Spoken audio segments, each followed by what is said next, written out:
G'day folks, this is Sim and welcome back to Blood and Bloody Idiot. We've got a visitor down here we really need to take care of. Just a giant skelly, so where is he? There he is. Shouldn't take too much to take him out.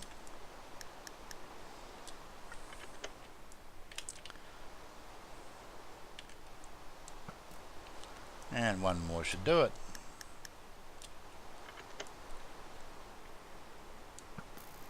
Drop anything? He dropped a bow, looks like a normal bow, and some bones and an arrow. Is there anything else around? Obviously it's a little bit tricky down here. We've got somebody down in the cactus down there.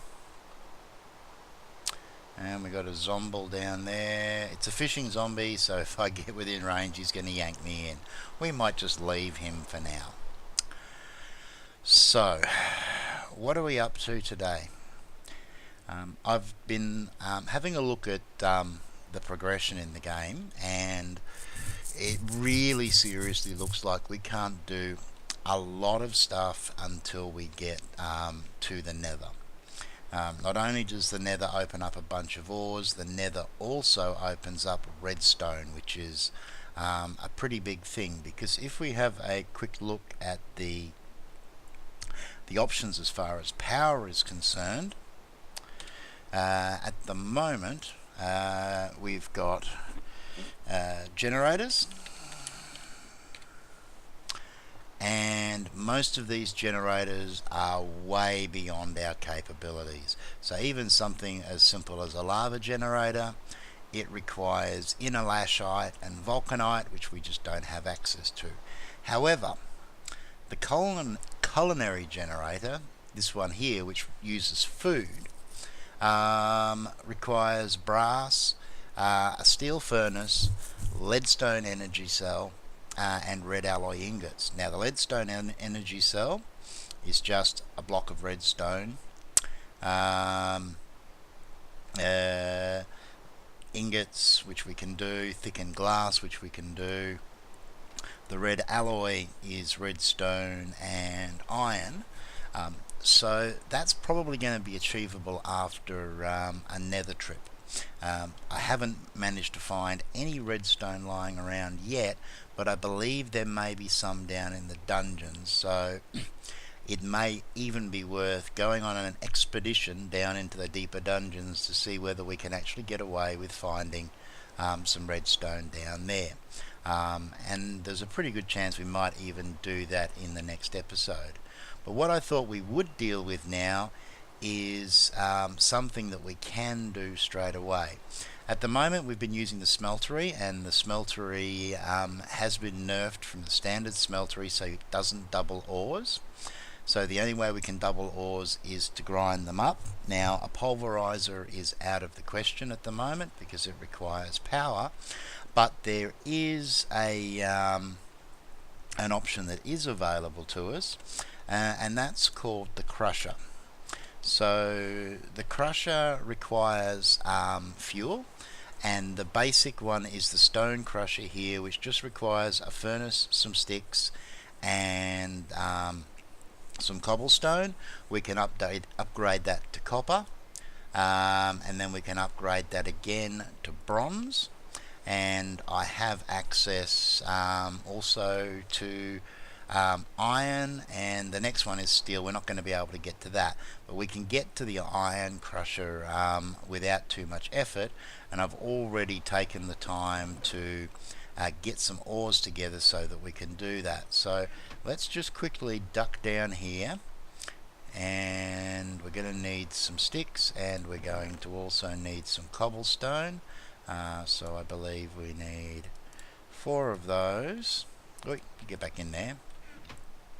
And where did I stash my sticks? Do I have any loose ones lying around?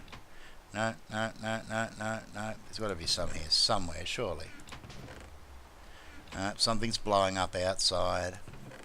I had a quiet time for a while. There were mobs weren't spawning at all. So I did a COFH kill all, and that seems to have corrected things. So now I've got all sorts of horrible stuff outside my walls again, and random explosions. When the sun comes back up, hopefully the rain will stop, and we'll talk a little bit about defences as well. In the meantime, let's not stuff us around too much.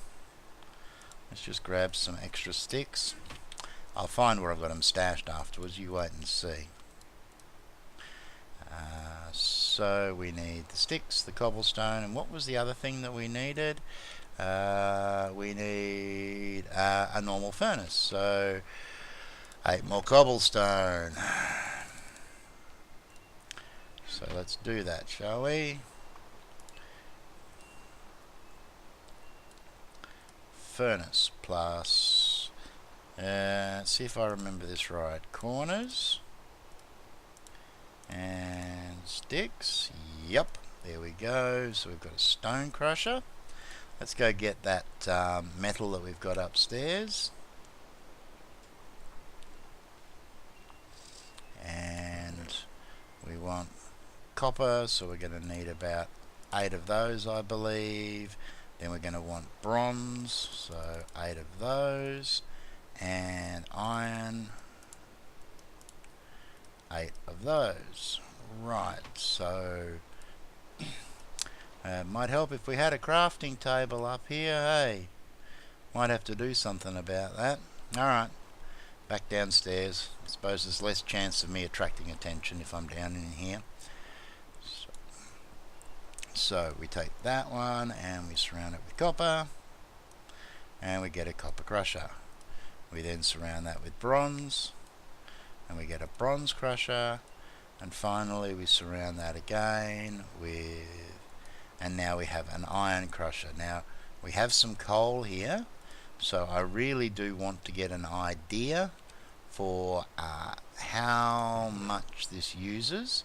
So we'll try it with coal, but we're also going to try it with wood and see what difference that makes.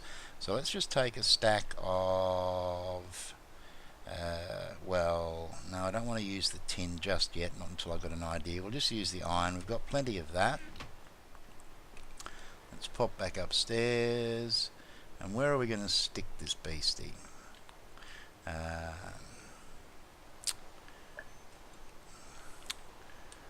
How about up in the corner up there? That looks like a good enough spot.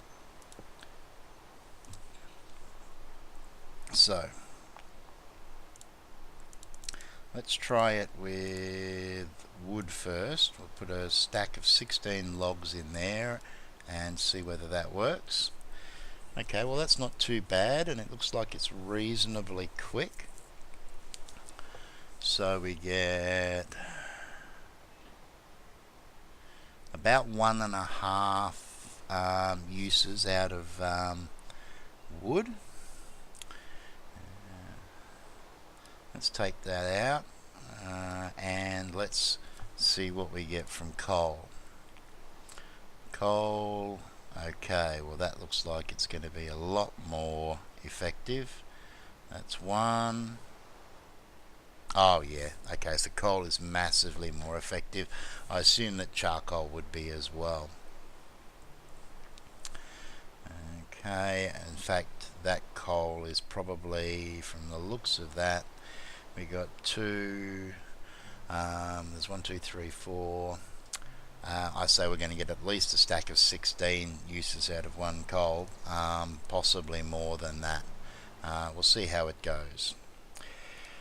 Alright, so that crusher is going to make a big difference, particularly for the ores which I don't have a large quantity of, such as ferrous ore and tin. That will make a big difference. Now the other thing that I can make, and let's actually deal with this particular problem here now. Yes, I know I should be using a saw, that, and a crafting table, and a crafting station. Where can we stick this beast?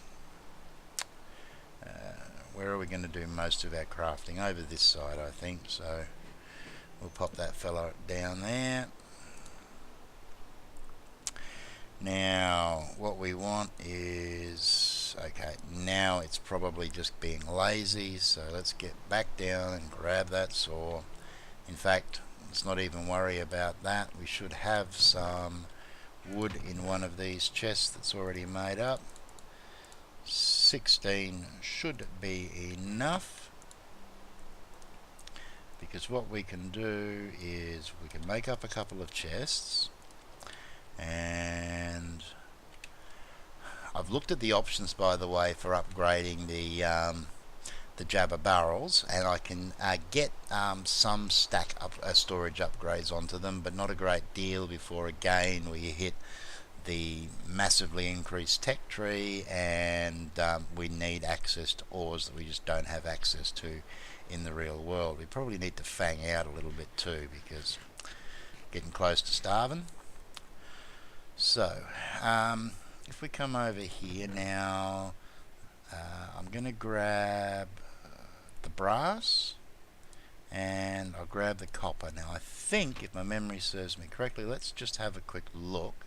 What we're looking at making is another storage option that's going to be a little bit more compact, and that's something that I haven't played with before, which is the chests that come from the metallurgy mod. So the very first one actually we've got is brass, and that's a 6x9, so that's basically 2 single chests. It's not quite a double. We can upgrade that to an 8x9 with silver, but we don't have a lot of silver or a lot of gold, and considering it's only a small increase for the upgrades, we're probably better off just sticking with brass, because brass you can make with zinc and copper, which we do have plenty of. So if we pop those in there and the brass, that's going to give us 2 brass chests. I'm not sure what their capabilities are. I don't know whether they work like strong boxes and you can pick them up. Probably not. But we can upgrade them. So if we, where are we going to do this for now? Just throw them here for the time being. Okay, and that gives us much more storage space, which is going to come in handy. And I'm probably going to do a little bit of research off camera just to find out whether they have any other capabilities or whether they're just a different, bigger chest option. Okay, so there we go. Alright, now just bear with me, the sun's about to come up. I want to talk a little bit about defenses, and I also want to talk about some of the plans that I have for the future when we move on to a new world. So I'm just going to pause this here for a second. I'll be right back. Just wait for that sun to come up and hopefully clear everything away. So I'm going to go for a quick run downstairs and get out of spawn distance. So I'll be back in a sec. Okay, we've got company. Not sure how this fellow got in here, but I think now is a good time to see exactly how good this sword is.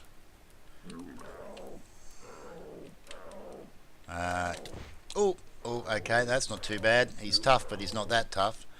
Alright, that's sweet, but I have no idea how he got in here, and obviously he breaks blocks because those ladders just got broken. We've lost a torch. Alright, unless he just broke that. I'm still not sure how he got in here though. That's a little bit of a worry. Basically all I did was run down here to the bottom and back up. So yep, that's all there. He couldn't have got through there. Torch there, and torch up there. I shouldn't have any spawnables. Oh no, that's not the right spot. It needs to be a little bit lower. Does that fix that problem? Yep, okay, so nothing can spawn there. What about the other corners? Yeah, they're fine. Alright, now what's... No, nothing in here that's spawnable.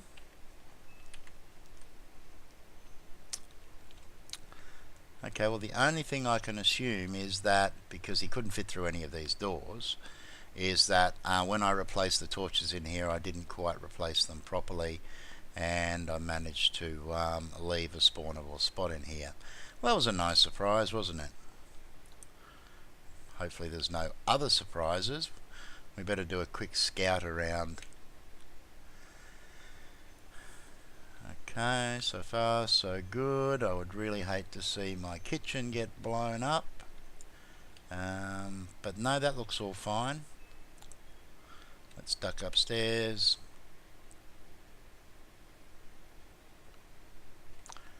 Okay, alright, so that looks good. So, as I was saying, there's been a lot of explosions, and so far my defences seem to be holding up.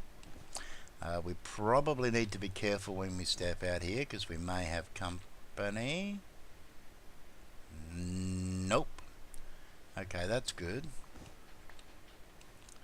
So, I did notice that one of the explosions occurred here and it's taken out this cactus. And if all I'm replacing is cactus, well, that's cool by me. I've got no problems with that at all. Down that side looks good.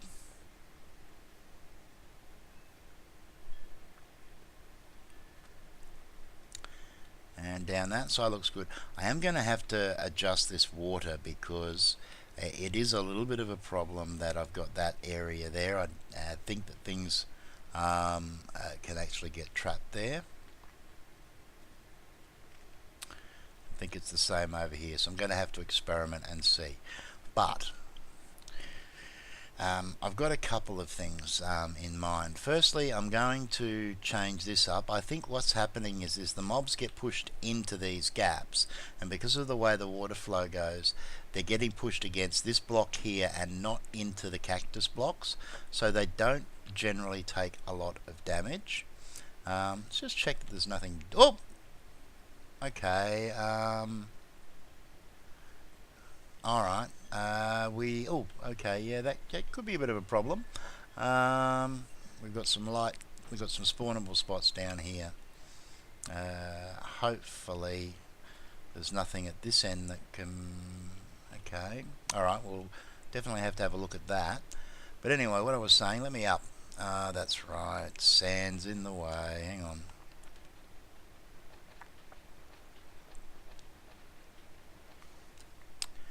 Okay, and let's just put that cap back on for now.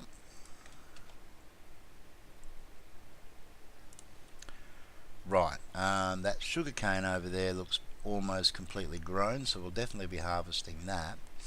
So, what I was going to do is I'm going to take... Oh, what exploded and where? That is so nerve-wracking. I mean, the water is doing a good job of stopping the creeper damage, but these random explosions... What the heck is that? Is that just a flower that I've walked past a dozen times? Bluebells, yeah. Okay. I just don't remember them being there. That's really strange. We get dye out of them. Yeah, blue dye. Okay. Might be useful. No explosions over here.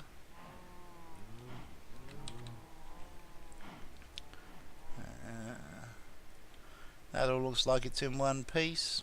Yep. I don't know what's going on.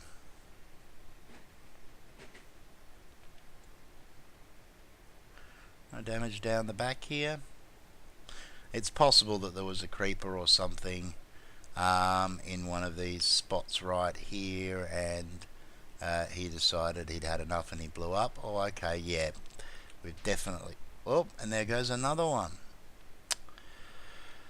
Nerve-wracking. Alright, let's pop that one back there.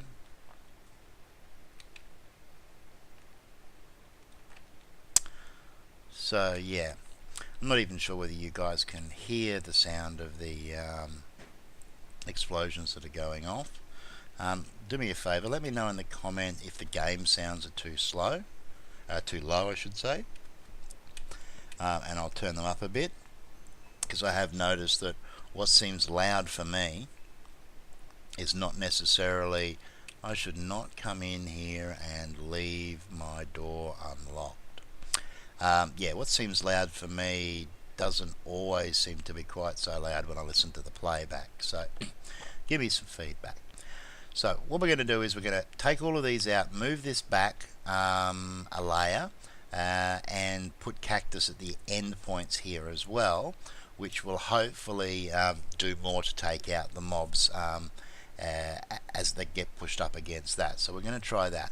But what I've been thinking about, because we haven't had to deal with an invasion yet, and from what I've heard so far, the invasions are probably going to tear through these defenses like they were butter.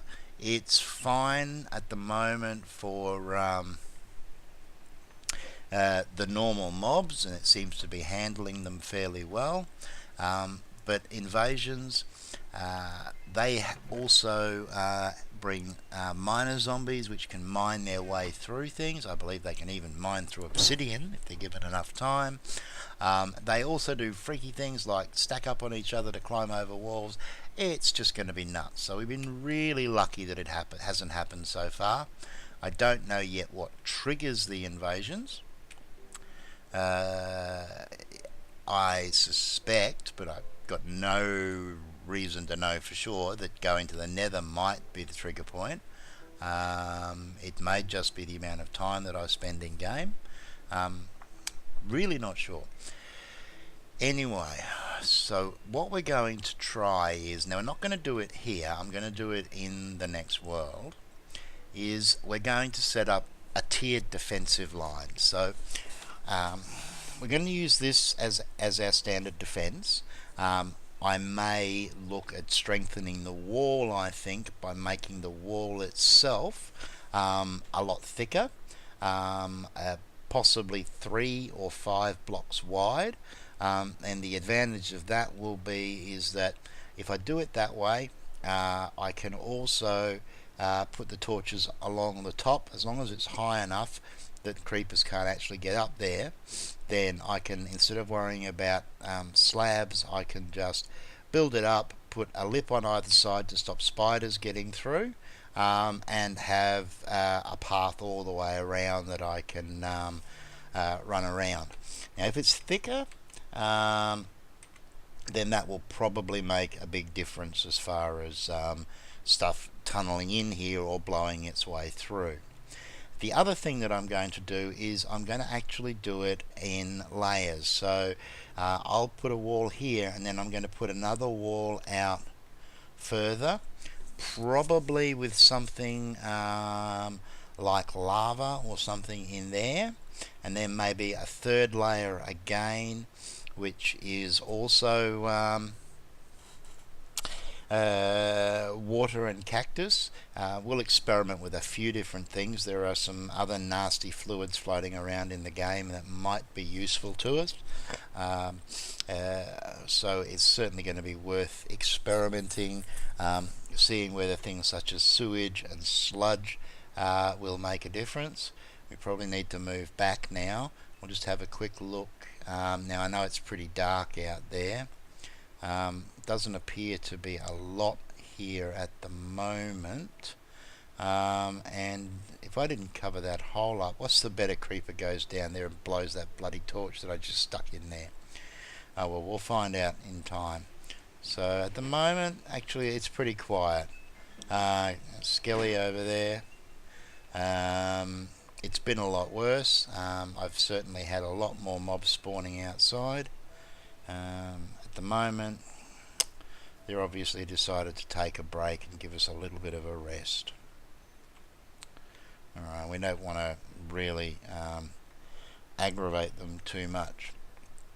So anyway, that's what I think we will endeavour to work on for our defences, is see if we can set up basically a tiered obstacle course which will damage them as they work their way through each layer, and hopefully we'll be able to survive an invasion that way and go from there.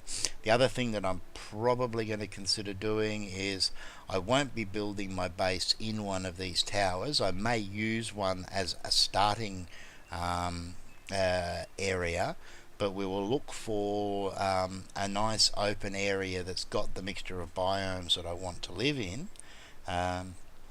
And we'll then work from there on building ourselves a little defensive base and expanding that out. So that should be a lot of fun. But anyway, next episode, we're going to either go crazy and make an attempt to go to the Nether, and that does worry me a bit, because I know for a fact that Nether portals start immediately spawning mobs on this side of the portal, so we can't make it too close by, and we need to do something about making it fairly defensive so that we don't have too much trouble with stuff escaping and getting out of there. The other possibility is that instead of going to the Nether first, we go down into the deeper dungeons, the ones down right at the bottom, and we take an absolute crap ton of torches. We're going to have to be really careful down there because there's going to be a lot of gas, and we could very, very easily find ourselves completely and utterly destroyed. Some of the explosions that can occur from the red gas down at the low levels are just horrific. The size of the craters they leave is nuts. But I know that in the Nether dungeons down below, there is a chance of finding blocks of redstone. And finding blocks of redstone would give us, hopefully, enough of a kickstart to get some basic power running before we go to the Nether. I'll have to give some thought about whether that's actually going to be to our advantage or not, but anyway. So look, let me know what you think. Should we go Nether next, or do we go into the dark dungeons at the base of the world? Hope you liked this episode, and look forward to seeing you next time around. Until then, take care of each other, and ciao for now.